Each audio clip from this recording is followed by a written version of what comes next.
चलो भाई, क्या पढ़ रहे थे? बता दो एक बार। लास्ट क्लास में कुछ पढ़ा था?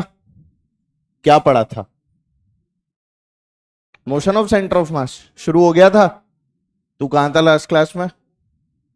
मोबाइल खराब हो गया तो क्लास छोड़ दी? अलार्म नहीं बजा तो मैं सो के नहीं उठा, मैं सो के नहीं उठा तो मैं क्लास नहीं आया, क्लास नहीं आया तो मेरी।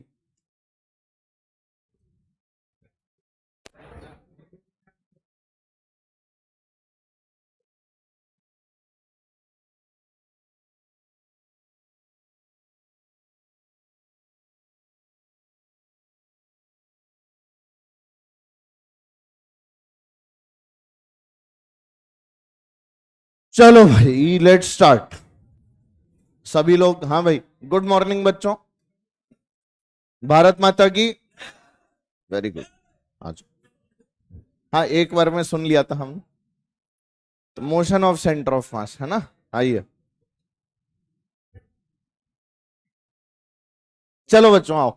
तो लास्ट क्लास में शायद मैंने तुम्हें बता दिया था कि वीसीएम क्या होती है। बातें बंद।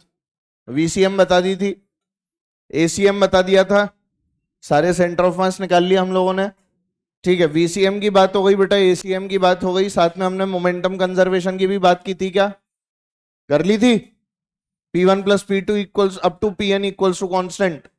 ये कंडीशन कब होती है? जब वीसीएम जीरो होती है, वीसीएम कांस्टेंट होती है। एसीएम जीरो होता है। अरे एसीएम जीरो होता है। क्या जीरो होता है? एसीएम जीरो वाली कंडीशंस हम लोगों ने पढ़ी थी, याद करो। मैंने ऐसा बोला था ना बेटा, एसीएम या तो क्या हो जाए, zero.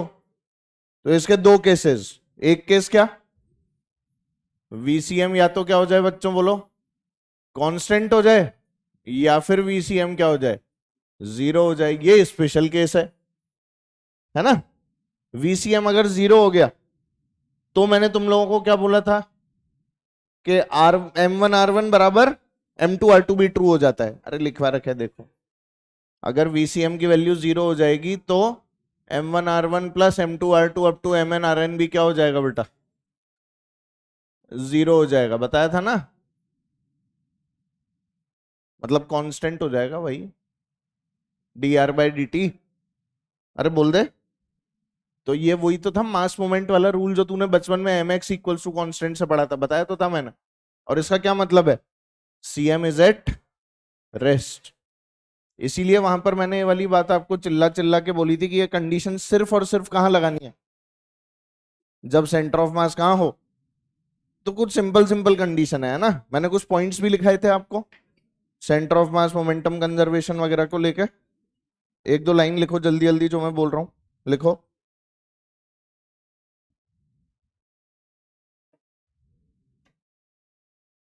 if center of mass is at rest, if cm is at rest, if cm is at rest, momentum is conserved.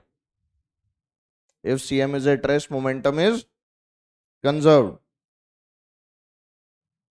ठीक है, बात समझ आ गई। सीएम जब जब रेस्ट पे होगा तो मोमेंटम हमेशा क्या होगा, कंजर्व्ड होगा। अब अगली लाइन एक और लिखनी है, लिखो। If momentum is conserved then CM is at rest. ये बात ट्रू है क्या? If momentum is conserved then CM is at rest.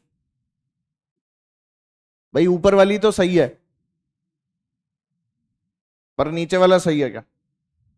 गलत है, क्यों? हमने क्या स्टेटमेंट लिखा है?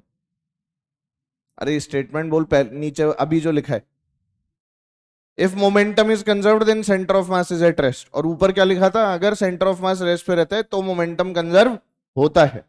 कंजर्व का मतलब वही है बेटा, कांस्टेंट से ही है, कि अगर पहले 100 था तो बाद में भी 100 है। तो कांस्टेंट और कंजर्व होना एक ही बात है, टर्म्स में कंफ्यूज मत हो।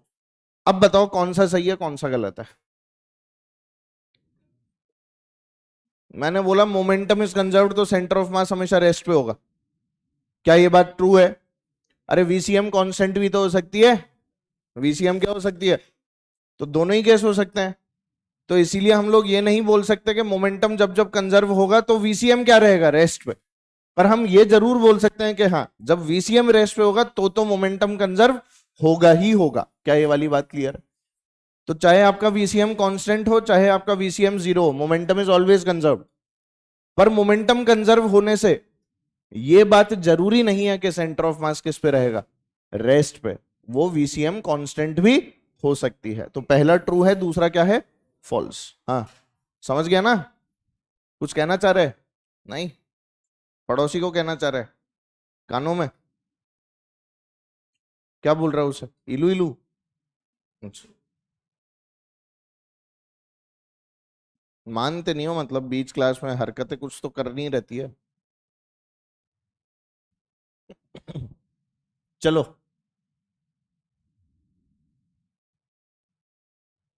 अच्छा मैं ये बोल रहा था कि ग्रेविटेशन आप लोगों का शुरू करेंगे पैरेलली। पैरेलली का मतलब एक क्लास एक्स्ट्रा लगेगी आपकी अलग से, और है ना, उसके अंदर कोई और आएगा जो आपको ग्रेविटेशन पढ़ाएगा।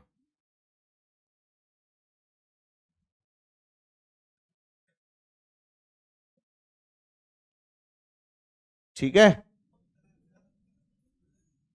नहीं, इसमें नो सर वाली क्या बात है भाई? हैं? अरे नहीं, आप और उसकी बात नहीं है, इसकी वो टेंशन वेंशन मत लिया करो तुम लोग, सब अच्छे लोग आके पढ़ाएंगे, ऐसा कुछ नहीं है क्या कोई ऐसा? बात समझा करो भाई साहब, सुनो मेरी बात। है? मैं कहीं नहीं जा रहा, मैं यहीं हूं। मैंने बोला पैरेलल एक क्लास चालू हो जाएगी। अरे सुनो भाई साहब, पहले ही सुन लो। पहले ही तुम लोगों की जो क्लासेस है ना वो 3 लगती है, उसके अंदर भी 6 दिन सारी क्लास नहीं लगती, तो इसीलिए चौथा स्लॉट तो खुलेगा। तुम अगर और भी कहीं की पेडागोजी देखोगे तो तुम लोगों को ये देखने को मिलेगा कि दो दो टॉपिक चल रहे होते हैं। अपने यहाँ भी फिजिक्स का एक ही टॉपिक चल रहा है, तो अब वो समय आया है जब आपका एक टॉपिक एक्स्ट्रा जो है वो खोला जाएगा बैकग्राउंड में, है ना? नहीं, मेरे पास उतनी क्लासेस नहीं हो पाती ना बेटा कि मैं सारे टॉपिक में ही पढ़ा डालूं, तो इसीलिए कुछ एक टॉपिक्स ऐसे रहेंगे आपके पास में जिनको बैकग्राउंड से आके कोई और पढ़ाएगा। कुछ टॉपिक्स, ज्यादा नहीं, कुछ। और वो कुछ का मतलब भी ऐसा होगा कि बहुत बहुत छोटे टॉपिक्स, मतलब 5 से 5 6 क्लास वाले। ठीक है? तो उसकी आप लोगों को चिंता नहीं करनी है, बढ़िया टॉपिक रहेगा, बढ़िया से पढ़ना है। और कुछ समझ में नहीं आए तो हम लोग तो है ही। समझ गया ना? वैसे सब कुछ समझ में आएगा, ये बात एकदम पक्की है, पर अपना मन बना के बैठ गए कि समझ ही नहीं आएगा या इससे नहीं पढ़ना है तो दिक्कत आएगी। समझ गए ना? तो इसलिए डोंट वरी, जस्ट स्टडी। और कोई दिक्कत आए तो मुझे बताओ, बस इतनी सी बात है। मेरे से पूछ लेना, डाउट की क्या बात हो गई? ऐसा थोड़ी है कि मुझे ग्रेविटेशन नहीं आता तो नहीं पढ़ा रहा किसी। ठीक है बेटा? तुम लोग भी यार। नहीं नहीं, उससे पहले ही हो जाएगा बेटा, या हो सकता है नेक्स्ट वीक हो जाए, मतलब हाँ ठीक है। 15 अगस्त पे तुम लोग क्या कर रहे हो फिर, नाच गाना कर रहे हो कुछ? पार्टी दूं मैं? हाँ। हाँ लड्डू बंटवा देंगे। चलो अब सवाल करो। वीसीएम की वैल्यू निकालो, डायरेक्शन भी निकालो।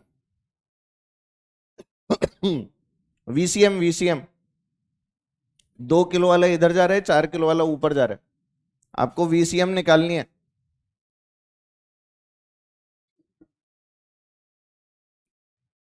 और ये भी बता दूं कि क्लास अटेंड करनी है, क्लास से गायब नहीं होना है, जबरदस्ती नुकसान हो जाएगा।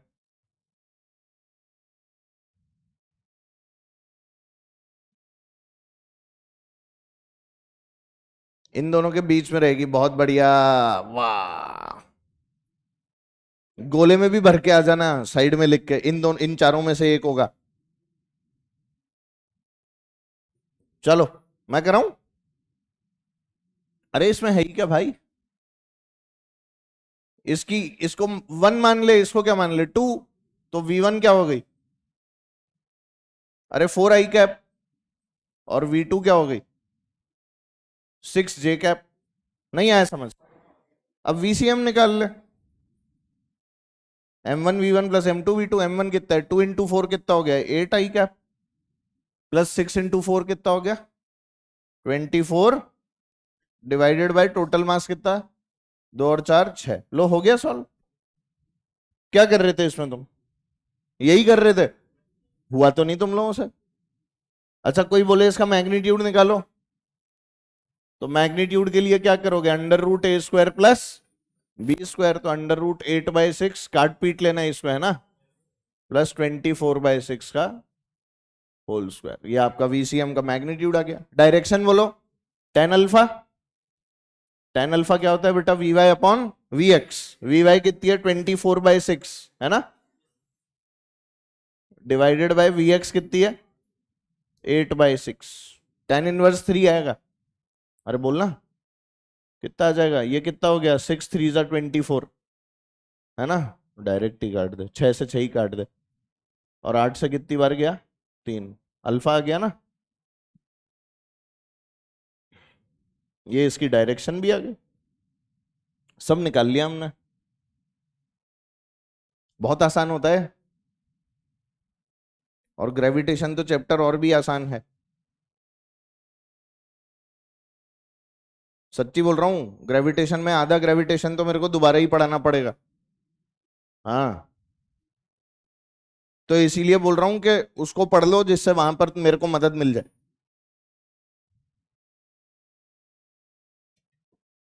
अगर ग्रेविटेशन वाले पार्ट पे कुछ हल्का फुल्का छूटता भी है ना, शुरुआत वाला वो, तो वो वाले पार्ट को इलेक्ट्रो के अंदर इतना अच्छे से पढ़ोगे कि तुम्हें दिक्कत नहीं आएगी कुछ भी समझने में। तुम बहुत जल्दी आए बेटा आज, क्या बात है,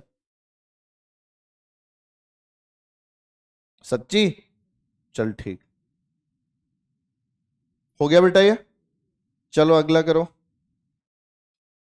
फाइंड वीसीएम। फाइंड वीसीएम, ऐसे ही सवाल होता है ना, फाइंड वीसीएम।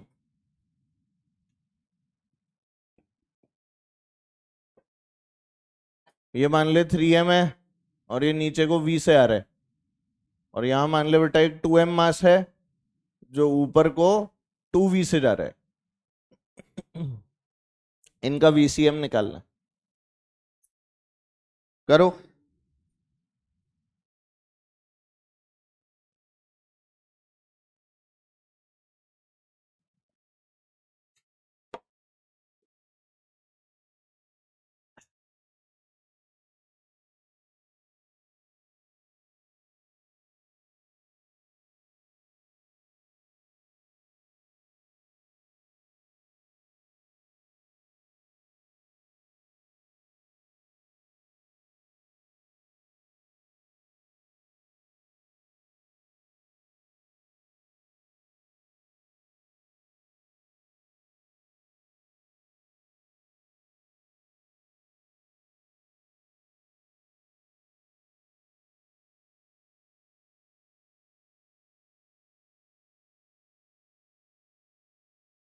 हो गया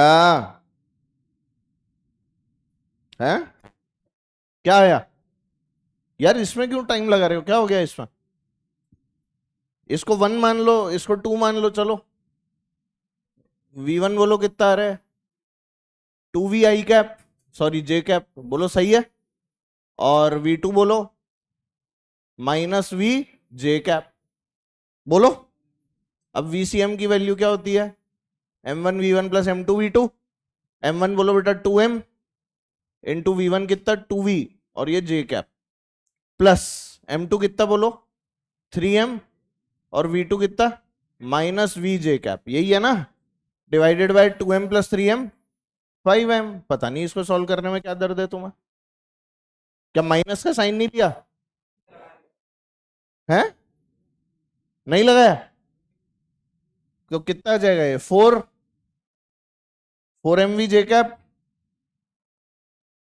-3mv जे कैप अपॉन 5m। m कितना आ गया, माइनस या प्लस, तो v J cap by v/5 J cap आ रहा है भाई। इसमें दिक्कत क्या हुई तुम्हें, पता नहीं क्या दिक्कत हुई इसमें। अच्छा एसीएम बताओ इनका, एसीएम क्या होता है, m1a1 plus m2a2 upon m1 plus m2। दोनों के एक्सेलरेशन कितने हैं, जी या माइनस जी, जी या माइनस जी, तो क्या लिखूंगा बोल, 2m इंटू माइनस जी प्लस 3m इंटू माइनस जी अपॉन 5m। कितना आ जाएगा ये? -2mg -3mg upon 5m। बोलो क्या आ गया? -5mg upon 5m। Discount answer बोलो -g। अरे जब वैल्यू ही सेम है तो ACM भी तो सेम ही आएगा। दोनों का एक्सेलरेशन क्या है बेटा? -g है ना, तो सेंटर ऑफ मास का चेंज थोड़ी हो जाएगा। अरे वही तो रहेगा भाई। तो centre of mass acceleration will remain the same, वही रहेगा -g के बराबर। खत्म। नहीं समझ आया? दोनों का ही एक्सेलरेशन -g है ना बेटा। जी कहां लगता है? नीचे। इस पर भी नीचे लग रहा है, इस पर भी नीचे लग रहा है। तो हमने तो नीचे की डायरेक्शन नेगेटिव और ऊपर की डायरेक्शन क्या मान रखी है? पॉजिटिव। जो भी चीजें नीचे लगती हैं सब नेगेटिव, तो दोनों के लिए इसीलिए -g लिया गया। क्या हो गया? किसी भी प्रकार का कोई भी शक हो तो अभी क्लियर कर लो। है? आ गया समझ में? चलो आगे बढ़ जाए। जी पॉजिटिव? किसमें जी पॉजिटिव होगा? क्यों? हाँ तो क्यों मानूं मैं? मैंने तो नीचे की डायरेक्शन नेगेटिव मान रखी परमानेंट, ऊपर की पॉजिटिव मान रखी है। पर जी कहां लग रहा है हमेशा? तो नेगेटिव। काइनेमेटिक्स पढ़ाया था, याद है? मोशन अंडर ग्रेविटी, कहीं पर जी पॉजिटिव बोला मैंने दुनिया में? क्यों नहीं बोला? क्योंकि मैंने डायरेक्शन से खेल खेला ना। मैंने ऐसे नहीं किया कि देखो नीचे से ऊपर गए तो जी नेगेटिव ले लो, ऊपर से नीचे आओ तो जी पॉजिटिव ले लो। ये कौन सी बात हुई? वैसे ही सोच। हम जब नीचे से ऊपर जाते हैं तो हम लोग जी को क्या लेते हैं? नेगेटिव। और जब ऊपर से नीचे आओ तो जी को क्या ले लो? पॉजिटिव ले लो। क्यों ले लो भाई? एक जैसा ही रखो ना। हाँ सपोर्टिंग अपोजिंग तो पता है मेरे को, पर एक जैसा ही रखो ना उसको जिंदगी में हमेशा। जब अपन यहाँ वेलोसिटी भी निकालते थे तो वो कैसी आती थी? नेगेटिव आती थी ना। -√2gh निकाली थी ना अपन ने, माइनस साइन के साथ।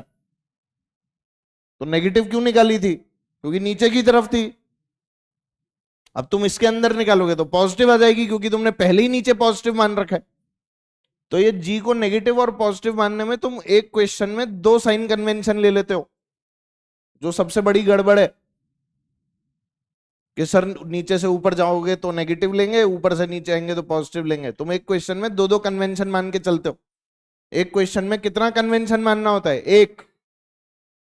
ये कन्वेंशनल गलतियां होती हैं। किसी भी ढंग की किताब में देखोगे ना, दुनिया की ढंग की किताब का मतलब समझते हो? अच्छी लेवल वाली किताब। -g एक तरफ मान लिया, खत्म काम। ये फालतू के तरीके निकाल दिए लोगों ने, 9वीं 10वीं के मास्टरों ने उठा के, कैसे कर लो, और फिर उसी को पढ़ाए पढ़े हैं आज तक। तो इसीलिए ध्यान रखो बेटा थोड़ा सा। हेडिंग डालिए सब लोग।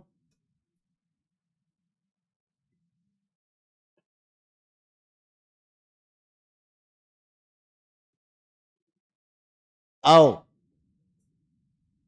प्लैंक समस्याएं। कौन सी समस्या है बेटा? प्लैंक समस्या। जैसे पानी वानी होता है, पानी के ऊपर बोट शोट होती है, बोट शोट के ऊपर आप होते हो और आपके साथ में कोई नहीं होता है, तो क्या आपका मन पानी में कूदने का करता है? क्या आपको अपनी शक्ल उस पानी में नजर आती है और उस पानी में उस शक्ल को देख के घूंसा मारने का मन करता है? नहीं। अच्छा, हाँ सर, और किसी की नजर आए तो घूंसा जरूर मारने का मन करेगा। तो तुम लोगों ने देखा होगा, जैसे बोट खड़ी है किनारे पे और अपने को बोट पे उतरने को बोलते हैं, तो जैसे जैसे हम बोट पे आगे बढ़ते हैं तो बोट पीछे जाती है। नोटिस किया है? पानी में उतरे हो, बोट पे बोल रहा हूं, बोट राइड कितने लोगों ने किया? अच्छा, कोई ऐसा जिसने नहीं की? कोई बात नहीं, नहीं भी की तो मैं आप लोगों को बता रहा हूं। बोट राइड जब करते हैं और अपन बोट पे उतरते हैं और जब आगे बढ़ते हैं तो बोट अपने आप पीछे की तरफ पुश होने लग जाती है। ठीक है? इट इज एज सिंपल के गाड़ी वगैरह होती है या ठेला वगैरह होता है, तो ठेले में मान लो आपको कोई ऊपर चढ़ा दे, क्या हो गया है बच्चों को? पनिशमेंट है? अब तुम देखो बेटा, मैं तो बहुत प्यार से रखता हूं। अब तुम देखो बेटा, है ना? चलो इधर देखो। हाँ, तो मैं जो बता रहा था उसके बारे में बात कर लेता है। तो अरे बस, अब क्या देख रहे, लड़के हैं। हाँ, तो लड़कों को क्या देख रहे हो ऐसे भाई? आह लड़के।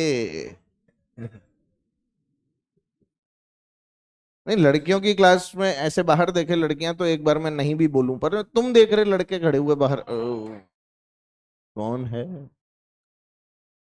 इधर देखो। तो ये जो हम लोग बेटा बोट के ऊपर खड़े हो जाया करते थे और आगे को बड़ा करते थे और बोट पीछे जाती थी, उसके पीछे कारण जो था वो हमें तो न्यूटन का तीसरा नियम बता देता, every action as an equal and opposite reaction. पर अब हम लोग हो गए बड़े, अब हमें पता है कि सिस्टम पे नेट फोर्स जीरो है, और अगर सिस्टम पे नेट फोर्स जीरो होगा तो सेंटर ऑफ मास रेस्ट वाली कंडीशन आएगी। ये वही कंडीशन है। अभी ये बोट चल रही है क्या? Initially system is at rest, centre of mass is also eight, finally भी सेंटर ऑफ मास किस पे रह जाता है बेटा? रेस्ट पे ही रह जाता है। तो होता क्या है कि अगर हमारे पास में यहाँ कोई आदमी है जो यहां से इस तरफ चलना चाहता है, इसका मास मान लेता हूं मैं बड़ा एम है, और इस प्लैंक का मास मान लेता हूं एम है। ये प्लैंक कहलाता है बेटा, क्या कहलाता है ये? प्लैंक। ठीक है। तो अगर ये आदमी इस वाले कोने से इस वाले कोने पर जाने की कोशिश करता है और इस प्लैंक की लेंथ हम लोग क्या मान लेते हैं बेटा? एल। तो बताओ ये प्लैंक पीछे जाएगा, ट्रू और फॉल्स? जाएगा ना भाई। जितना फ्रिक्शन इस आदमी पे आगे लगेगा उतना प्लैंक पे पीछे लगेगा, ये भी पता है हमें। तो अगर you treat this as a system, अगर आप इसको किसकी तरह ट्रीट करो? एक सिस्टम की तरह ट्रीट करो, तो मुझे बताओ क्या आदमी पे जितनी फोर्स आगे थी उतनी फोर्सेस प्लैंक पे पीछे थी? Net force zero. अच्छा, वाई डायरेक्शन के अंदर भी देख ले, आदमी पे नॉर्मल ऊपर लगा, उतना ही नॉर्मल आदमी ने प्लेटफॉर्म पे लगाया कि नहीं? तो अगर ध्यान देंगे तो सिस्टम पे नेट फोर्स वापस से क्या आया? और इनिशियली सिस्टम किस पे? रेस्ट पे। तो अगर ये आगे की तरफ जाएगा और ये पूरा का पूरा प्लैंक पार करेगा, तो इन रियलिटी क्या ये पूरा प्लैंक चलेगा? नहीं। इसको प्लैंक समझ लो, ये जो पूरा का पूरा है। ठीक है, और मैं इस पे आगे की तरफ चल के जा रहा हूं। अब ये क्या नीचे फिक्स है? ये क्या है नीचे? ये तो पानी पे था, तो ये फिक्स नहीं था, और इसके पास में इसलिए मूव होने की कैपेबिलिटी थी। अरे समझ में आई बात? तो मैं जैसे जैसे इसके ऊपर क्या चला, आगे चला, वैसे वैसे ये कहां गया? पीछे। तो अगर मेरे को यहां से लेके बोर्ड तक की डिस्टेंस वहां तक कवर करनी है, तो तुम ऐसे समझो कि बोर्ड पीछे आ गया, तो मैं असल में जा तो मैं उस कोने तक ही रहा हूं, पर क्या हो रहा है? रिलेटिव मोशन हो रहा है। वो भी पीछे आ रहा है, मैं भी आगे जा रहा हूं। तो हो क्या रहा है? मैं यहां तक ही गया, और जब मैं यहां तक पहुंचा तो ये वाला हिस्सा जो है, ये सेंटर ऑफ मास को रेस्ट पे रखने के चक्कर में यहां तक आ चुका था, क्योंकि सेंटर ऑफ मास अपनी पोजीशन को शिफ्ट नहीं करता। क्या ये बात क्लियर है? तो हम यहां पर क्या बोलते हैं कि भैया एफ नेट क्या है सिस्टम पे? Zero, and CM is at rest. तो ये वही स्पेशल कंडीशन बनती है सीएम रेस्ट वाली। क्या ये बात है क्लियर है? और अगर सीएम रेस्ट पे है तो ये प्लैंक कहां जाएगा बेटा? पीछे को। तो ऐसा मान ले कितना पीछे चला गया? एक्स पीछे चला गया। कितना पीछे चला गया? तो मैं कहां तक जा रहा हूं? एल जा रहा हूं या एल माइनस एक्स?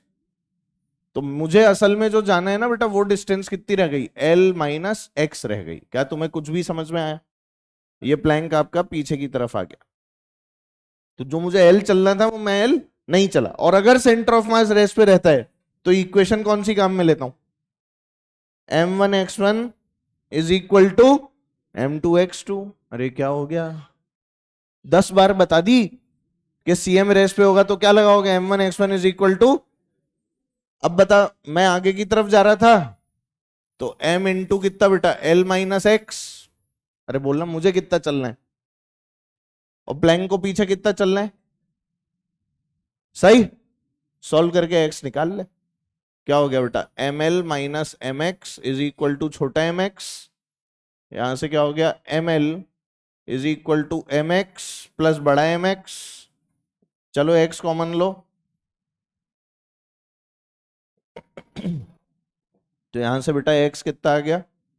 बड़ा एम एल अपॉन छोटा एम प्लस एम।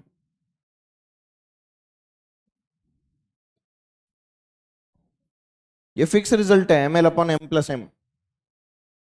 ठीक है बेटा, प्लैंक वाली प्रॉब्लम्स के अंदर कुछ इसी प्रकार से प्रॉब्लम्स को आपको सॉल्व करना है। M L upon M plus M. शायद आपको प्रोसीजर समझ में आ गया होगा, है ना। इसमें सारा खेल इसी चीज का है कि आप डायग्राम कितना साफ और सुंदर बनाते हैं।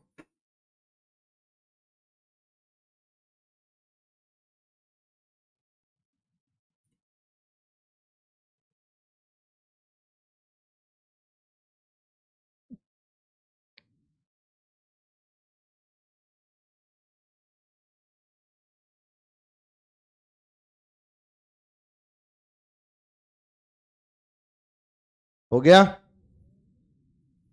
छपाई डन। चलो आगे हो।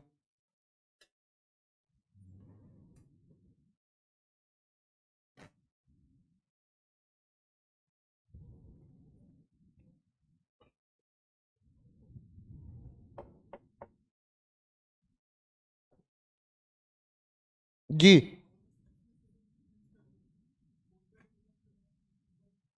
क्या कर दें? हम्म, तो भी फ्लोट करेगा ना ये तो, प्लैंक आगे पीछे हो सकता है। तो इसीलिए तो मैंने ऑयल और कुछ नहीं लिया, मैंने पानी लिया है ना बेटा। एक स्टैंडर्ड मटेरियल लिया है, ऐसे नहीं कि हम कुछ भी उठा के ले लें। ना तो मैंने कीचड़ लिया है, ना मैंने गीली मिट्टी ली है। ऐसे तो चीनी भी बहती है, एक बर्तन से दूसरे बर्तन में डालो, बहती नहीं है क्या? नमक भी बहती है। तो हर चीज जो बहती है क्या वो फ्लूइड होती है? हर चीज जो बहती है वो फ्लूइड होती है, पर मैक्सिमम चीजें जो बहती हैं वो फ्लूइड होती हैं।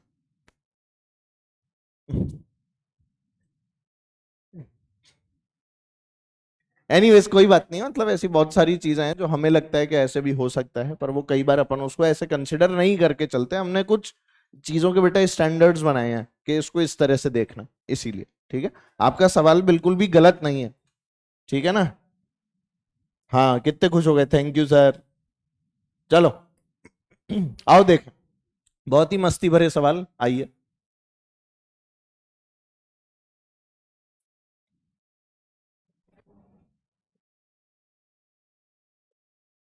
ये बोट है, बोट। ये क्या है बेटा? बोट है। और ये जो बोट है, इस पे ऐसे मस्त दो कुर्सियां लगी हैं।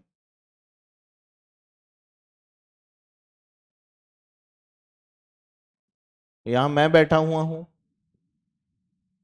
हाँ, बहुत दिन हुए ना, मिलन ही नहीं हुआ कट्टू के साथ। चलो, मास बताओ कट्टू का और मेरा। मेरा 100 किलो। चलो कट्टू 60 किलो की ले लूं।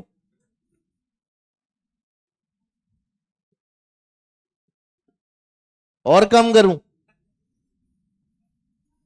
100 ग्राम की कट्टू, और बेटा 10 किलो की बोट। चलो चलो, बातें नहीं, अरे बोट में छेद वेद नहीं है।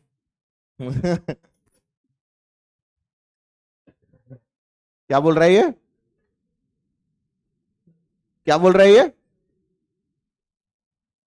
पीछे से हाँ, क्या क्या बोला था? छोड़ो छोड़ो। आपके समझ नहीं आएगा, या समझ गए तो बहुत पिटाई करोगे। ये तो हमें भरोसा है कि आपको समझ नहीं आएगा तो किसको आएगा। अब इधर देख, बोट में छेद ढूंढ रहे हैं साले।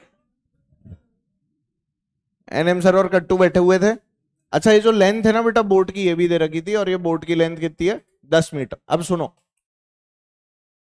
क्वेश्चन सुनो। फाइंड, पहला सवाल, displacement of the boat when both meet at the centre.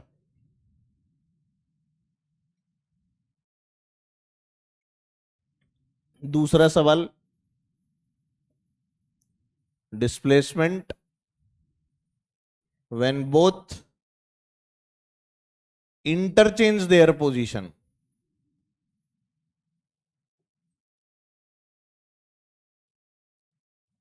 चलो जल्दी करो, क्वेश्चन समझ में आ गया? पहले केस में क्या हुआ बेटा, डिस्प्लेसमेंट निकालना है बोर्ड का जब दोनों सेंटर पे मिले, है ना? हाँ, ज्यादा देर मिला के नहीं रखना है सेंटर पे, है ना भाई? ठीक है ना? और दूसरा क्वेश्चन क्या है, पोजीशन इंटरचेंज हो गई, मतलब मैं इधर चल के चला गया, कट्टू इधर चल के आ गया। समझ गए? पहले केस में दोनों कितना चल रहे हैं? कैसी बातें करते हो, 5-5 चल रहे हैं, बोट नहीं चलेगी। हमें लगेगा हम 5 चले हैं, पर बोट भी तो जाएगी। हाँ, तो यही तो फंडा है, 5-5 बोल रहे हो, कैसे बेशरम लोग हो पढ़ने के बाद भी। भाई ये बोट पीछे नहीं चली जाएगी क्या? मान ले बोट मेरी तरफ से पीछे चली गई, मान ले, ये अपने को मानना है, मैंने क्या मान लिया, बोट मेरी तरफ से पीछे चली गई जब मैं सेंटर की तरफ जा रहा था, तो मुझे कितना जाना था, 5, पर अब कितना जाऊंगा, 5 माइनस एक्स। मैंने क्योंकि ऐसा मान लिया कि बोट कितनी पीछे गई, एक्स। यार तुम्हें चमक ही नहीं रहा, मुझे 5 जाना था आगे, है ना? अच्छा, तो बोट जो बेटा पीछे सर की, उस कारण कट्टू को कितना चलना पड़ा, 5, 5 माइनस एक्स या 5 प्लस एक्स? वेरी गुड, तो कट्टू बेचारी एक्स्ट्रा चली, कट्टू चली कितना, 5 प्लस एक्स। तो मुझ तक पहुंचने के लिए इसे कोई दिक्कत नहीं थी ज्यादा चलने में, तो मैं चला कितना बोलो, 5 माइनस एक्स, ये चली कितना, 5 प्लस एक्स, और बोट कितना चली, एक्स। ये बातें बन में बैठी क्लैरिटी के साथ। अब ध्यान से सुनना, हमने यहां पर यह बात बोली कि पीछे कौन कौन गया, बोट और कट्टू। अरे बोट का डिस्प्लेसमेंट भी पीछे और कट्टू का भी पीछे, और आगे कौन गया, मैं आरएचएस में मुझे रख दो, एलएचएस में इन्हें रख दो, मतलब एक तरफ जाने वाले लोगों को एक तरफ लिख लो, समझ गए? दूसरी तरफ वाले उसके बराबर कर दो। तो मैं राइट में जा रहा हूं, मैं कितना चल रहा हूं बोल, 5 माइनस एक्स, सही है क्या? अब राइट में जाने वाले लोग खत्म या और भी कोई है, इज इक्वल टू, अब बता कट्टू भी लेफ्ट जा रही है, बोलो कितना, 40 इंटू 5 प्लस एक्स, और बोट कहां जा रही है, लेफ्ट, बोट का मास 10। पहले बोलिए समझ में आया? कोई ऐसा जिसको इसमें डाउट? ये मैंने राइट लेफ्ट क्यों किया? अरे ये असल में पता है क्या लिखा है, M1R1 plus M2R2 up to MNRN, पर जो राइट जा रहे हैं उसको तो पॉजिटिव ले लिया, लेफ्ट वाला नेगेटिव रहा होगा ना, और आगे क्या लिखा था, इक्वल्स टू 0, तो वो नेगेटिव वाले इधर गए तो वो अपने आप ही पॉजिटिव दिखने लगते हैं। वैसे डरना मत कि लेफ्ट राइट क्या कर रहे हो आप, एक ही बात है, देखने का नजरिया बदला है। तो बोलो क्या आ जाएगा, 85 जा 400 minus 80x is equal to 45 जा 200 प्लस 40x प्लस 10x। बताओ भाई कितने x हो गए, ये 400 में से 200 गए तो 200, और ये हो गए 40 10 50, 50 और 80 130। तो x की वैल्यू कितनी आ गई बेटा, 20/13 मीटर। इतना चलेगी बेटा बोट, देखो सही है ना? कैलकुलेशन चेक कर लो, सही। अब दूसरा केस बताओ क्या होगा। दूसरा केस तो बहुत आसान है, अब ये समझ में आ गया तो दूसरा तो आ ही जाना है। अब बता, क्या मैं पूरा 10 जा रहा हूं, नहीं, 10 माइनस एक्स जा रहा हूं, नहीं आया समझ? कट्टू कितना जा रही है, 10 प्लस एक्स, और बोट कितना जा रही है, एक्स, निकाल लो। तो ये कितना हो गया, 80 इंटू कितना बेटा, 10 minus x is equal to 40 into कितना बेटा, 10 प्लस एक्स, और बोट कितना चली, एक्स। हो गया। यार तुम्हें चमका ही नहीं है, पक्का? सॉल्व कर लें, 800 minus 80x is equal to 400 plus 40x plus 10x। देखना आंसर मिलते जुलते हैं क्या, 800 में से 400 गया तो 400, 50 और 80 30x, तो x कितना आ गया बेटा 40/13 मीटर। देखो डबल हो गया क्या आंसर, देखो देखो पुराने आंसर का डबल हो गया। तो बोर्ड जो पीछे गई ना वो डबल चली गई। मैं जब बीच तक मिले हम लोग, तो बीच तक में जितना गई उसकी डबल चली गई कब, जब हम पूरा एंड तक चले गए। डबल दिख रहा है ना, रिलेशन नहीं दिख रहा तुमको। तो एक बार क्वेश्चन जो है ना यहां से कैसे पूछा था, एम्स ने, बता रहा हूं मैं आपको। एम्स ने ऐसा कोई डेटा नहीं दिया। एम्स वालों ने ये बोला कि अगर इनिशियली बोट R1 चलती है जब लोग बीच में मिलते हैं, और फाइनली बोट R2 चलती है जब लोग दोनों एंड्स पर मिलते हैं, तो R1 और R2 के बीच का रिलेशन निकालो। R2 बराबर 2R1, नहीं आया समझ, ये रिलेशन निकालना। और ऑप्शन ऐसे दिए, R2 greater than R1, R2 less than R1, R2 बराबर 2R1, R2 greater than 2R1, ऐसे करके ऑप्शन बना दिए। अरे कुछ समझ में आ रहा है? तो सवाल तो यही था, हमने क्लास में कर रखा था डेटा के साथ। एनालिसिस किस चीज का करना था इसमें, ये वाले रिलेशन का। कि हमने क्या नोटिस किया यहां पे कि जब दोनों एंड पे पहुंचे तो दुगना चले, डबल चले, और जब मिडिल में मिल रहे थे तो उसका आधा ही चल रहे थे। तो अगर देखा जाए तो लीनियर वेरिएशन नहीं होता ये। कैसा वेरिएशन है, लीनियर है। आधे पे क्या आ रहा है, आधा, और पूरे पे क्या आ रहा है, पूरा। अरे आप इसको पूरा और इसको भी तो आधा बोल सकते हो। समझ गया ना बेटा? तो ये वाली बातें इसीलिए समझने वाली होती हैं कि हम रिजल्ट जो आए हैं, रिजल्ट का एनालिसिस कैसे करें। ये हमारा रिजल्ट था, अब रिजल्ट को सोचने का तरीका देखो आप। आई बात समझ में? चलो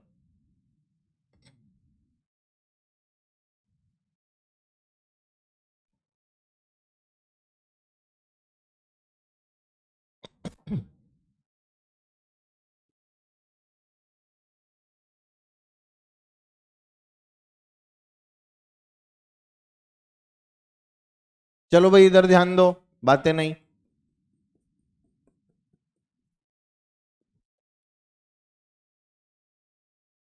सुनो।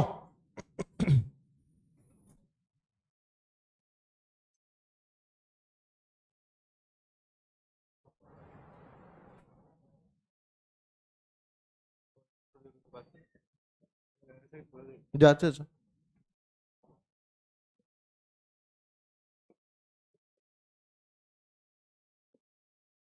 हाँ भाई, सवाल देखें, सवाल समझे, आओ देखो समझते हैं इसे। ये छोटा एम, ये बड़ा एम, अरे ये कौन सा एम, ये कौन सा एम।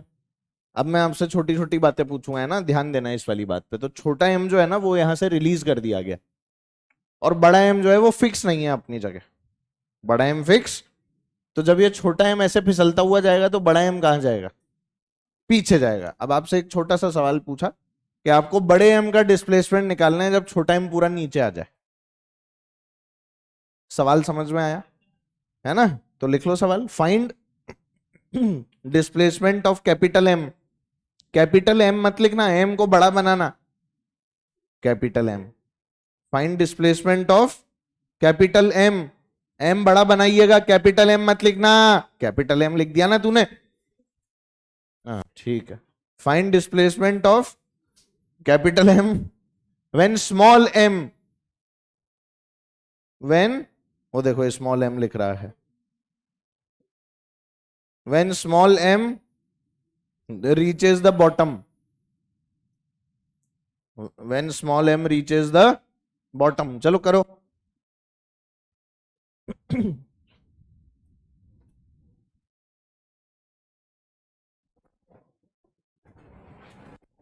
और तबीयत खराब थी कल? नहीं, ठीक था। मैंने तो, मेरे को तो तेरे दोस्त बोल रहे थे तबीयत खराब थी तेरी, सारे दोस्त ये सब मिलके बोल रहे थे। हैं? बोला ही नहीं तबीयत खराब है। अच्छा,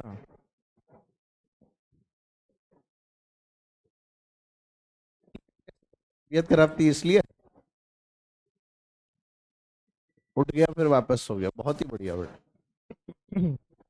ये वही वाले डॉक्टर हैं वो जो ऑपरेशन करके खोल तो दिया सर आदमी को, भरना भूल गया वापस, ऐसे मत करना बेटा। हाँ, ऑनलाइन करूंगा सर ऑपरेशन, वर्चुअल।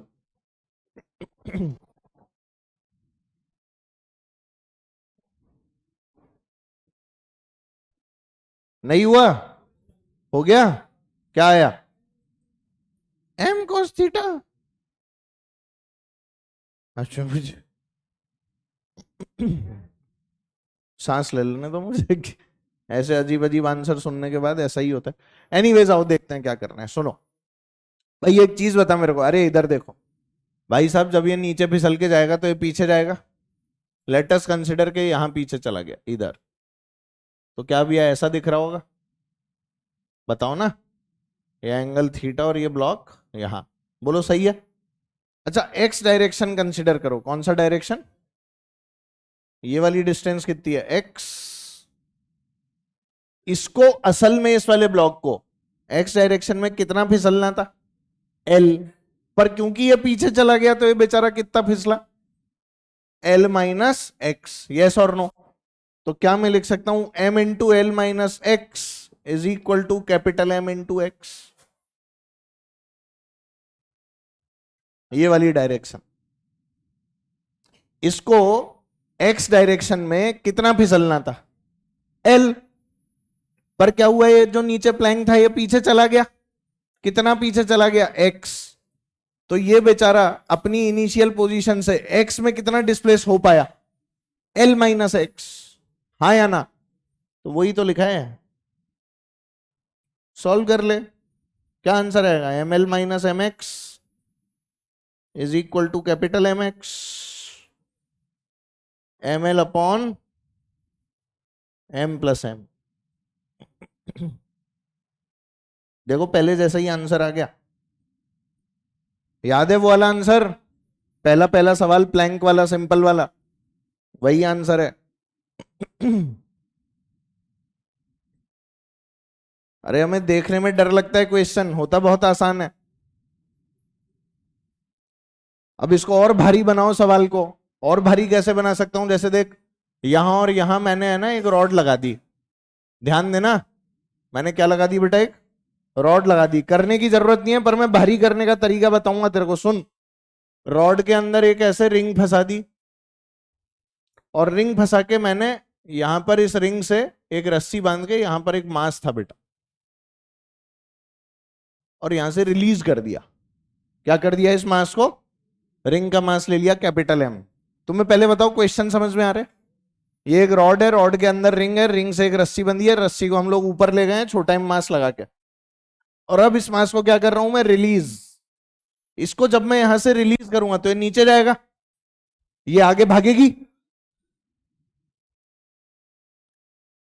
ये कहां जाएगा? ये कहां भागेगी? हमें रिंग का डिस्प्लेसमेंट निकालना होता है। तो वापस से आंसर क्या आता है? M L upon M plus M. अरे वो तो अपन कर लेंगे, हाँ ये डिस्टेंस यही होता है एल, इसकी लेंथ ऑब्वियस है ना? तो हाँ बिल्कुल, मतलब एक्स की वैल्यू ही निकालनी है आपको वापस। तो वो छोटा एम बड़ा एम जो है वो बदल सकते हैं, पर आंसर समझ में आ रहे हैं ना कैसे करते हैं ऐसे क्वेश्चंस का? आप एक्स डायरेक्शन पकड़ लेते हो, सॉल्व कर लेते हो। ये तो ऐसे ही बताया मैंने, इसे देख कर डरो मत, है ना? बहुत सारे लोगों के पसीने छूट चुके हैं इसी में।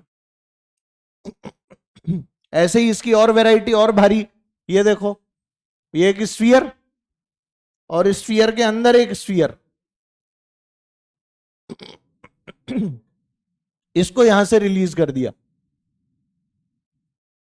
तो इसको यहां से रिलीज करूंगा तो बहता बहता इधर जाएगा ना, मतलब लुढ़कता लुढ़कता इधर पहुंचेगा। पर इसके इधर लुढ़कने के अंदर ये किधर जाएगा? जाएगा, उसका डिस्प्लेसमेंट निकालना है। फिर वापस वही M1 R1 बराबर M2 R2, एक जैसे ही सवाल होता है। अब इसको और टफ करना था, तो मैंने क्या किया?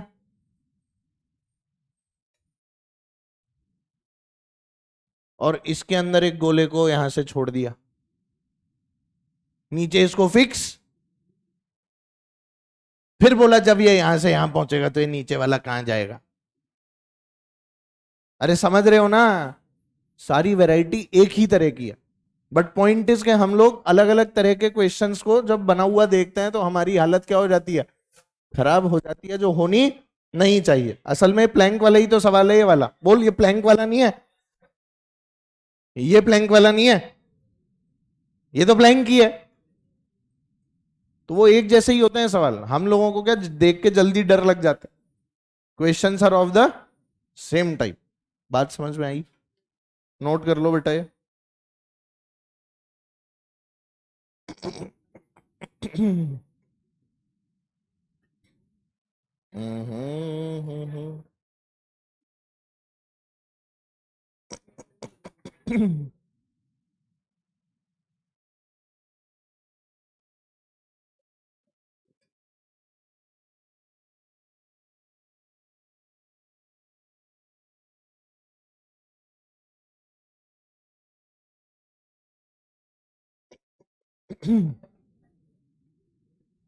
चले आगे।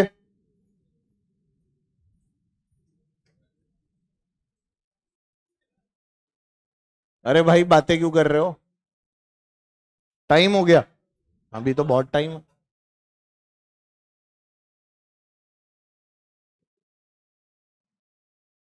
हाँ, एसी का टेम्परेचर बढ़ा दें?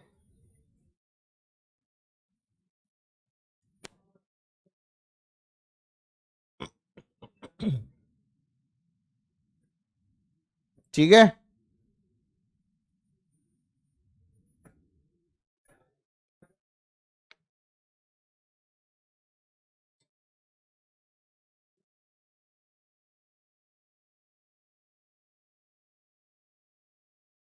चलो सवाल सुनो। अरे सुनो तो सही, सवाल सुनो। अरे बातें बंद, अब इधर हो गई बेटा बात। M1 M2 दिया हुआ है, क्या बोलते थे इस मशीन को? ये जो एटवुड मशीन लगी हुई है, आप लोगों को ये बताना है कि इसके ACM कितना है। ACM acceleration of centre of मास। तुम्हें एक ही वैल्यू तो याद है ना, एक्सेलरेशन क्या आता था इसमें? एक्सेलरेशन क्या आएगा?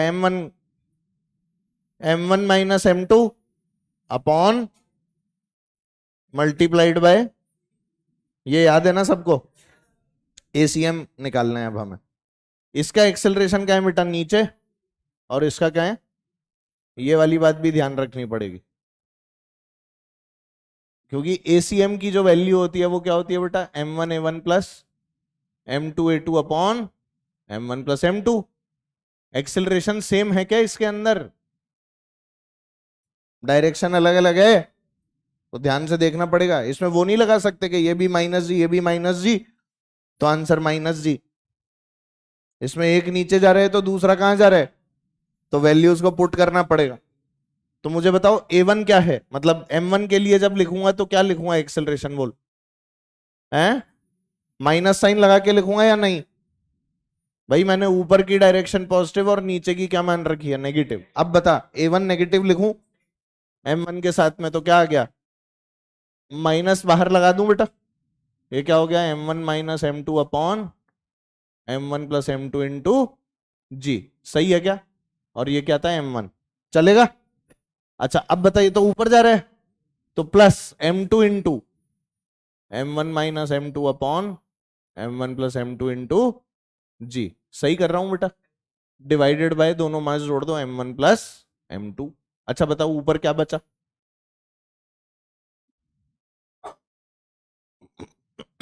भाई देखिए तो कॉमन हो गया ना, M1 माइनस M2 और ये वाली टर्म जी तक, और अंदर बच गया M2 माइनस M1। देखा किसी को? तो हमने बोला ये बच गया बेटा M2 माइनस M1, और ये कितना आ गया, M1 minus M2 upon M1 plus M2 into G, divided by, बोलो M1 प्लस M2। दिखा किसी को? अब देख, ये M1 प्लस M2, ये भी M1 प्लस M2, कटेगा या मल्टीप्लाई? मल्टीप्लाई हो जाएगा, तो हमारे पास में क्या बच जाएगा बताना, ACM इसको ऐसे लिख, minus of m1 minus m2, ऐसे लिख सकता हूं।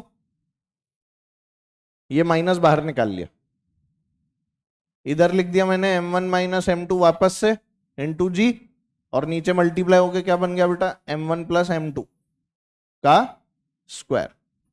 सही है। अच्छा देख ऊपर भी स्क्वायर है, आ गया नजर।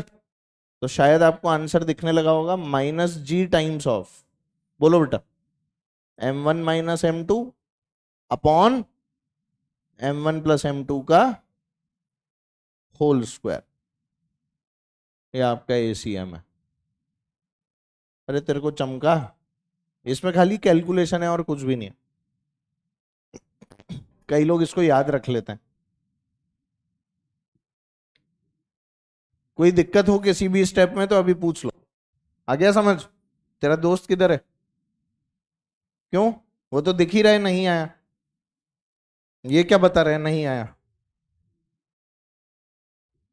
तबीयत खराब है बोल रहा था।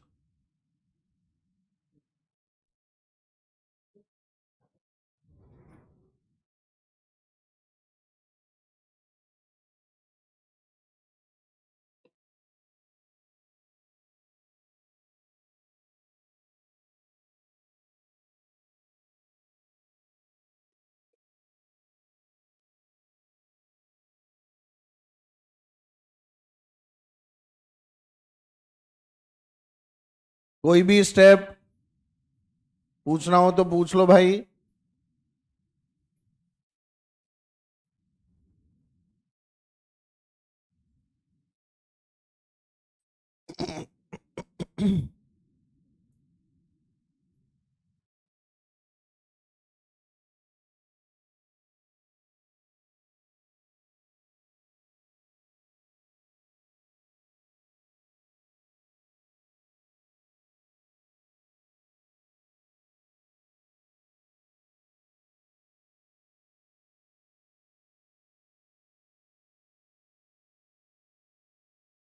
हो गया, सबका हो गया। चलो आओ। इतना तो मैं ही नहीं लिखता यार, तुम कैसे लिखते हो?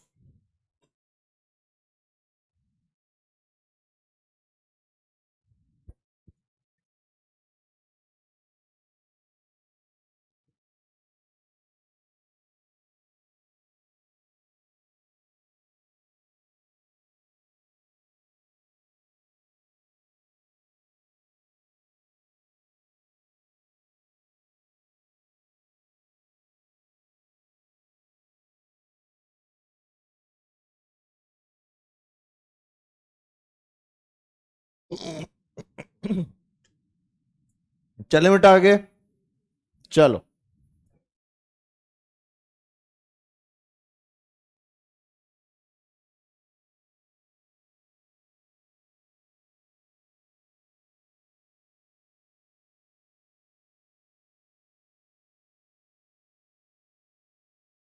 चलो भाई हेडिंग डालते हैं बेटा, पटाखे का फटना।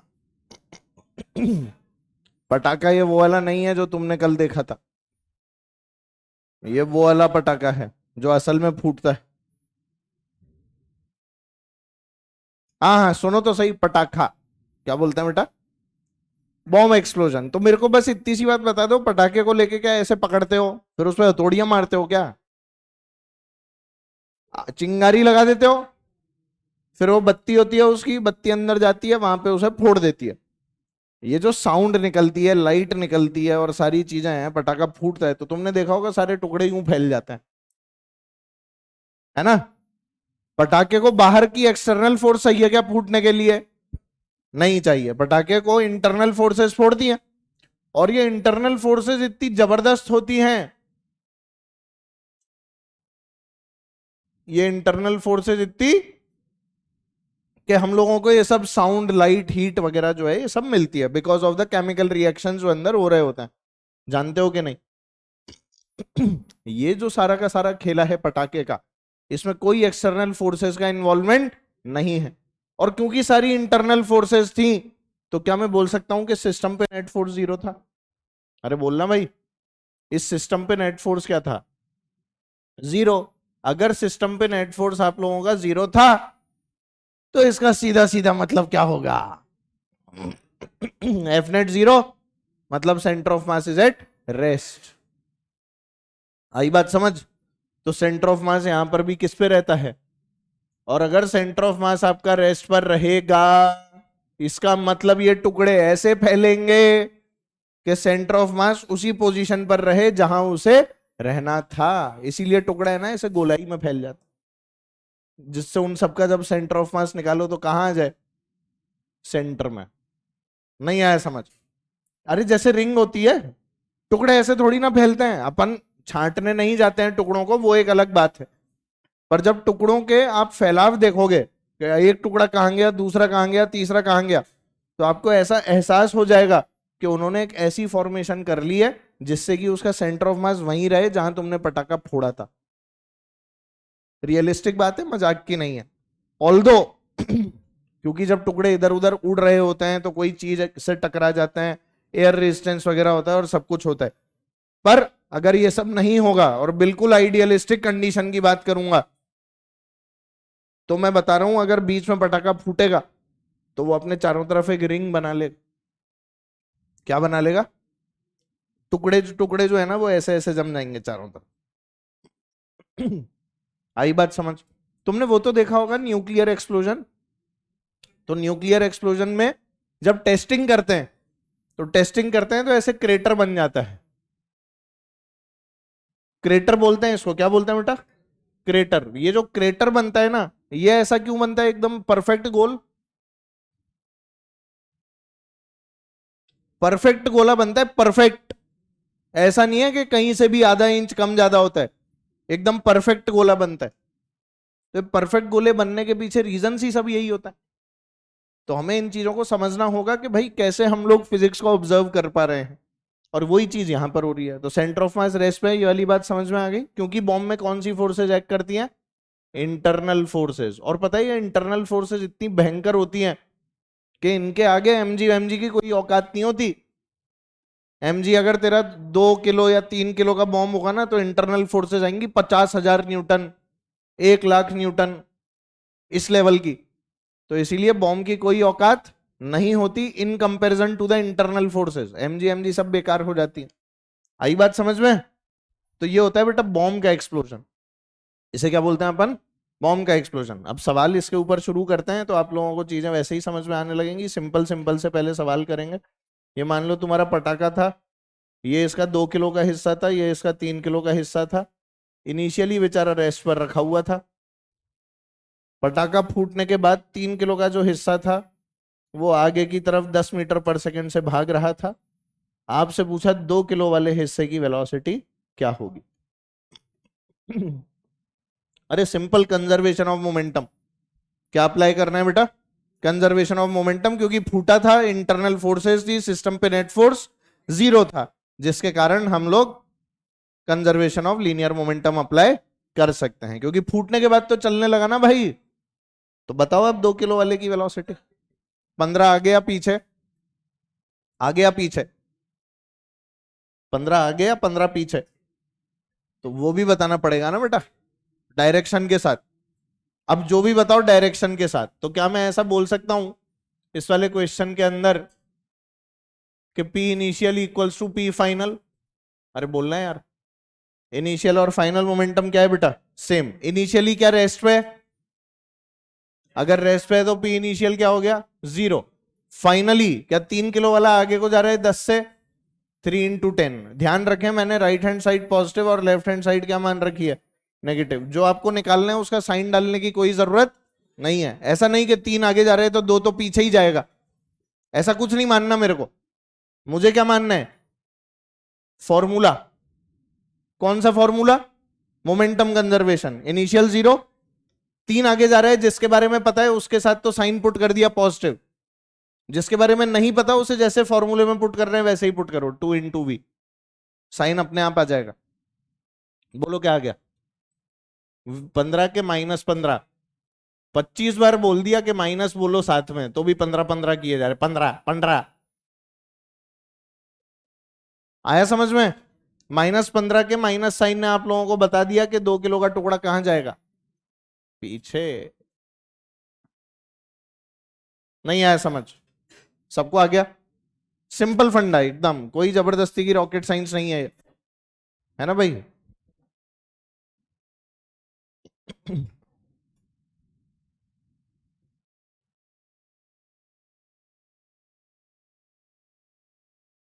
इनिशियली मान लो इस बार 10 से चल रहा था, ये 2 किलो का टुकड़ा था, ये 1 किलो का टुकड़ा था। फूटने के बाद 2 किलो का टुकड़ा पीछे को चला गया 10 मीटर पर सेकंड से, तो बताओ 1 किलो वाला कहां जाएगा?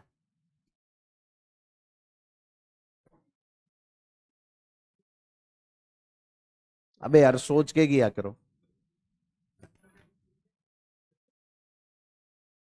बेटा, कलम चला के कर लो। इस बार इनिशियल मोमेंटम है, यस और नो? क्या अप्लाई किया? P initial equals to P final. Initial बोलो कितना?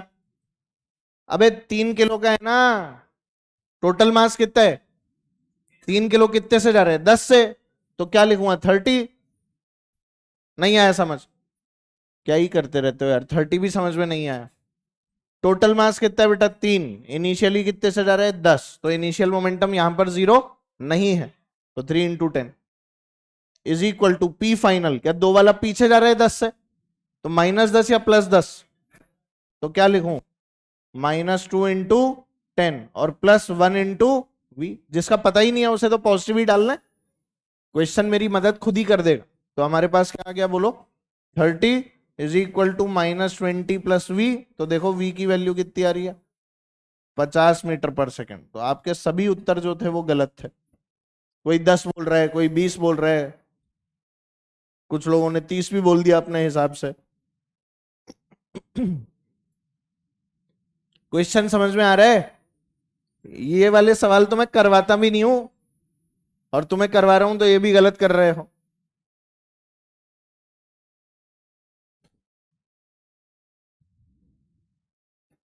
कोई बात नहीं, यही तो हमारा टैलेंट है।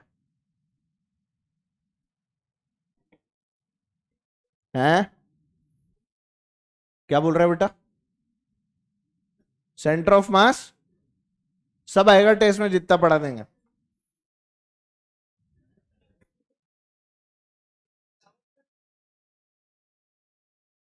क्या बोल रहा है?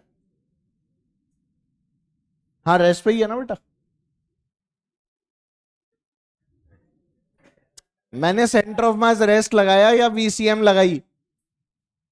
क्या लगाई? मोमेंटम के अंदर किया ना यहां पे, तो फिर वीसीएम 0 थोड़ी है यहां पे, इसमें थोड़ी ना 0 है।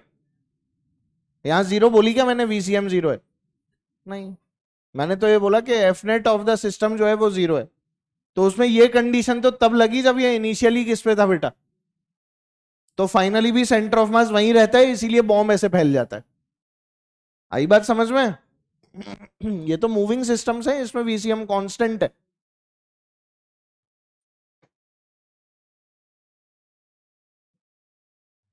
पटाखा फूट रहा होगा तो बिल्कुल लगाएंगे। सिस्टम पे नेट फोर्स 0 होगा तो मोमेंटम कंजर्व होगा, कंडीशन ये होती है। और हमें पता है कि पटाखे के अंदर इंटरनल फोर्स होती है, तो नेट फोर्स क्या होता है सिस्टम पे? 0। पर इसमें वो स्पेशल केस नहीं है कि वीसीएम 0 ले, समझ गया? इसमें ये स्पेशल केस M1R1 = M2R2 वाला अप्लाई नहीं हो रहा, ठीक है?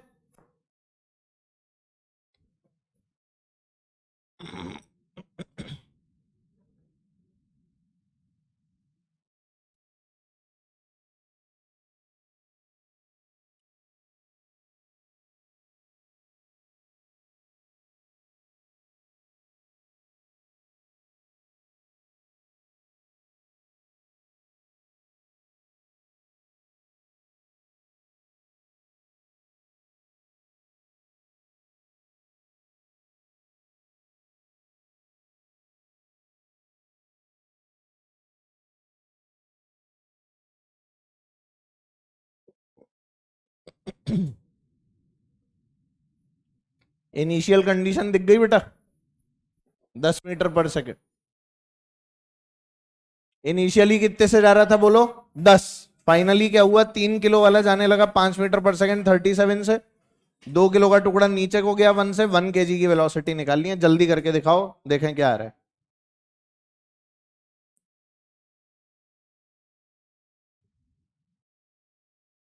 नहीं आया, जल्दी करो।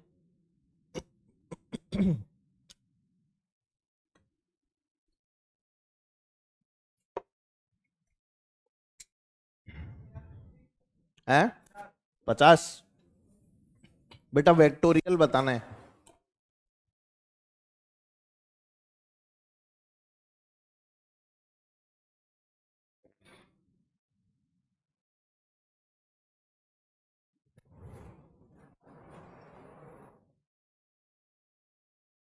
इनिशियल 0 है क्या, कितना है 3 2 5 और 1 6 60 है ना बेटा, 60 i कैप,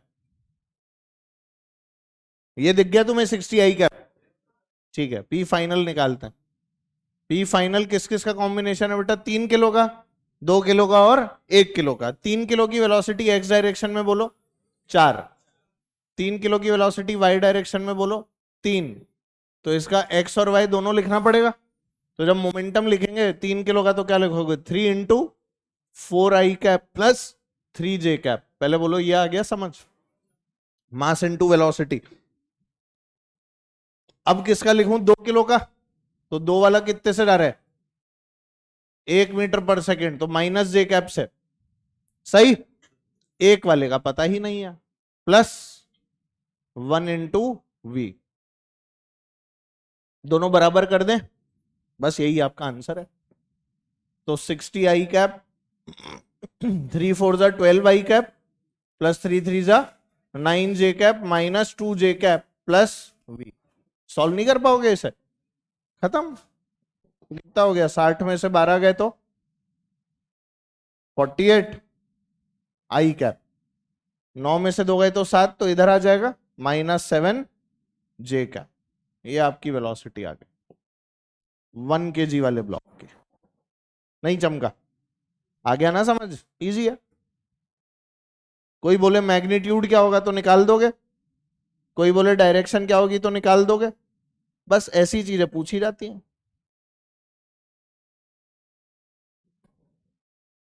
tan अल्फा बताओ, -7 कौन से क्वाड्रेंट में है ये, third quadrant, first quadrant, fourth quadrant, अरे कुछ तो बोलो। y नेगेटिव है ना, x पॉजिटिव है, तो कौन से क्वाड्रेंट में जा रहा है, देखो फूटने के बाद 1 kg ऐसे जा रहा है। कोई ऐसा कंपल्सन नहीं होता कि फूटेंगे तो सब पीछे ही जाएंगे, इनिशियल कंडीशन भी देखनी पड़ती है। क्या देखनी पड़ती है, इनिशियली रेस पे हो, फूटे और एक आगे गया तो एक पीछे ही जाएगा, नॉर्मल सी बात है। पर अगर इनिशियली आगे ही भाग रहे हो तो हो सकता है कि दोनों आगे ही चले जाएं, मोमेंटम को कंजर्व रखने के लिए। आई बात समझ में, तो ऐसा कोई कंपल्सन नहीं होता कि एक आगे तो एक पीछे ही जाएगा। इसमें ये 1 kg पीछे गया क्या, अरे बोलना, ऊपर नीचे सब तरफ जा रही हैं चीजें पर पीछे नहीं जा रही हैं, अपने आप में बहुत जोरदार बात, तुम्हें चमका ही नहीं है। तो कंसेप्ट तो समझा करो, तुमने तो बस ये चीज याद रख रखी है, एक चीज आगे गई तो एक पीछे जाएगी, ऐसा नहीं होता भाई हमेशा। इट डिपेंड्स कि इनिशियली आपके पास में कितना मोमेंटम था। कुछ समझ में आया, चलो प्रोजेक्टाइल याद है थोड़ा सा, एच मैक्स वगैरह के फॉर्मूले, रेंज के फॉर्मूले याद हैं। चलो तो एक पटाखा बनाओ जल्दी से। अरे अपनी वाली की फोटो मत बना देना। हाँ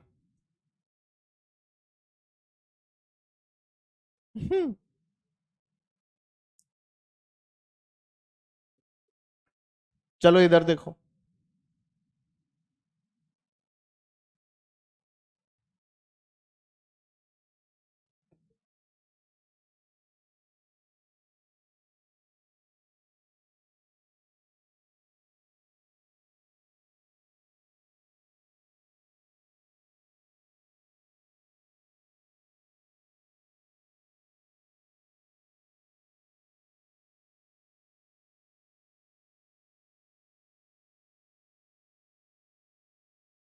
सुनो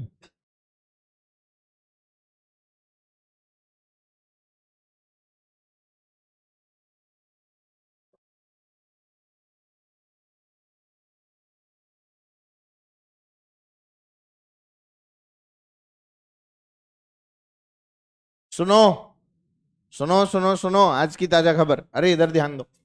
4m मास था बेटा, 100 मीटर पर सेकेंड, 37 डिग्री से हम लोगों ने फेंका। अब इसके साथ क्या हुआ, ये जब अपनी मैक्सिमम हाइट पे था तब ये फूट गया। कहां था जब ये मैक्सिमम हाइट पे था, तब ये फूट गया। मैक्सिमम हाइट पे जब ये फूटा ना बेटा, तो इसका एम मास जो था वो तो ठीक नीचे गिर गया। एम मास कहां गिर गया, और जो बचा हुआ 3m मास था वो कहां गिरा, ये आपको निकालना है। आई बात समझ, आपको क्या कैलकुलेट करना है भाई, 4m टोटल था, m तो यहीं गिर गया, तो 3m कहां गिरा होगा, 3m कहां गिरा होगा। क्वेश्चन समझ में आया? अरे पक्का। अब मेरी बात सुने सभी लोग ध्यान से, पीछे वाले, आगे वाले, बीच वाले, साइड वाले, सभी लोग प्लीज बातें बंद और इधर देखो। अच्छा सवाल है, मुझे बताओ इसमें सेंटर ऑफ मास रेस्ट पे है क्या? अबे रेस्ट पे है क्या? नेट फोर्स 0 है पर नेट रेस्ट पे नहीं है। ऐसा जरूरी है क्या एफ नेट 0 तो सीएम रेस्ट पे रहेगा? नहीं भैया, ऐसा कुछ भी जरूरी। अब आगे की कहानी सुनते रहना, बहुत बढ़िया बढ़िया चीजें हैं जो बताएंगे। जब ये वाला बॉम्ब हवा में जाके यहां पर फूट रहा था, तो इसका एक टुकड़ा तो यहां गिर गया। मुझे बता कि सेंटर ऑफ मास को गिरना कहां था असल में, 4m को रियल में कहां गिरना चाहता था?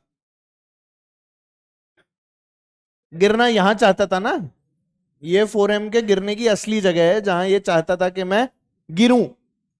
तो अगर ये यहां गिर रहा है, तो क्या ऐसा है कि इसका सेंटर ऑफ मास पहले यहां था, अब इसका सेंटर ऑफ मास यहां है, तो यहां गिरने के हिसाब से जो इसके टुकड़े होते, क्या वो अपने आप को अरेंज कर लेते? पक्का। अब सोच, एक टुकड़ा तो इसका यहां गिर गया, तो दूसरा टुकड़ा कहां गिरा होगा, इससे आगे, इससे पीछे, इनके बीच में, किधर, कहां गिरा होगा? इससे आगे गिरा होगा, यहां कहीं क्या गिरा होगा बेटा, 3m। और ये वो लोकेशन है जहां कौन गिरा था, सेंटर ऑफ मास। ये वो लोकेशन है जहां किसको गिरना था, पर वो गिरा नहीं। पर उसे ये पता है कि सेंटर ऑफ मास गिरता तो कहां गिरता, गिरता तो कहां गिरता, सी पे। तो उसने बोला मेरे जो भी टुकड़े होंगे वो इस सी को साक्षी मान के होंगे।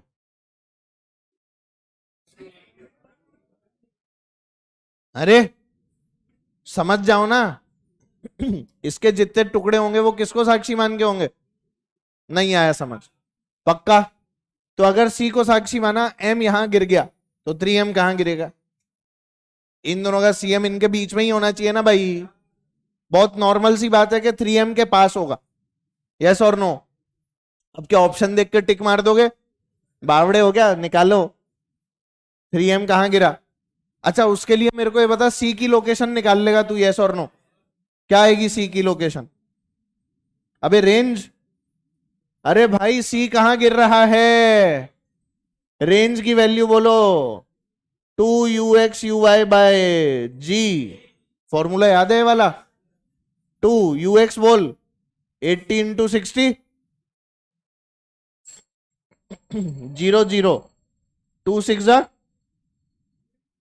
12 8 96, 84। अरे जल्दी बोल, 8 6 48, 48 2 936, 960 मीटर है ना? आप बिल्कुल सही बोल रहे थे, 960 मीटर आ गया बेटा। तो ये वाली जो डिस्टेंस है ना आपकी, यहां से 4m जहां से आपने फेंका था वहां से, ये डिस्टेंस कितनी आ गई बेटा, 960 मीटर। पहले बोलो यहां तक समझ में आया? क्या सेंटर ऑफ मास की लोकेशन 960 मीटर है? इसको मैंने 0,0 मान लिया। क्या मान लिया? अब सी तो यहां पर है, एम क्या इसके आधे पर है? एम कितने पर होगा, 480 पर होगा ना यार। तो एम मौजूद था 480 पे, तो ये कहां है? क्या मैं जानता हूं कि आरसीएम का फॉर्मूला होता है M1 R1 plus M2 R2 upon m1 + m2 भूल गए क्या? आरसीएम की वैल्यू बोल। 960। m1 कहां गिरा है? m × 480। m2 कहां गिरा है? पता नहीं। तो यहां से ये वाली डिस्टेंस क्या मान ली गई? x। ये डिस्टेंस क्या मान ली गई बेटा? Divided by. नहीं आया? ये फॉर्मूले की एप्लीकेशन समझ में आई? इसको लोग बहुत अलग अलग तरह से करवा देते हैं, ये इसका सिंपलेस्ट तरीका है। इसको करने का एक और तरीका क्या है? एच मैक्स निकाल लो, मोमेंटम कंजर्वेशन लगा दो यहां पे, वेलोसिटी निकाल लो और रेंज निकाल लो। नहीं आया समझ? एच मैक्स पे फूट रहा है ना बेटा, तो एच मैक्स के ऊपर क्या लगा दो? मोमेंटम का कंजर्वेशन, कंजर्वेशन ऑफ मोमेंटम लगा दोगे, ये एच मैक्स आ जाएगी। तो आपको √2h/g से वो क्या मिल जाएगा? टाइम। और वीटी कर दोगे तो क्या मिल जाएगा? रेंज। और वो लंबा प्रोसीजर है। This is the shortest one जो अभी हम लोग सॉल्व कर रहे हैं। मैंने वो बताया ही नहीं। इससे क्या, जो भी आएगा सॉल्व करके वही आप लोगों का आंसर है। ठीक है, तो बता देना एक बार क्या क्या पढ़ा आज अपन ने। हमने पढ़ा मोशन ऑफ सेंटर ऑफ मास, है ना? और क्या पढ़ा? प्लैंक और बॉम्ब। तो अगली क्लास से we will be entering into impulse, और इंपल्स के साथ साथ फिर कोलिजन। हाँ हाँ हाँ, भी लगा।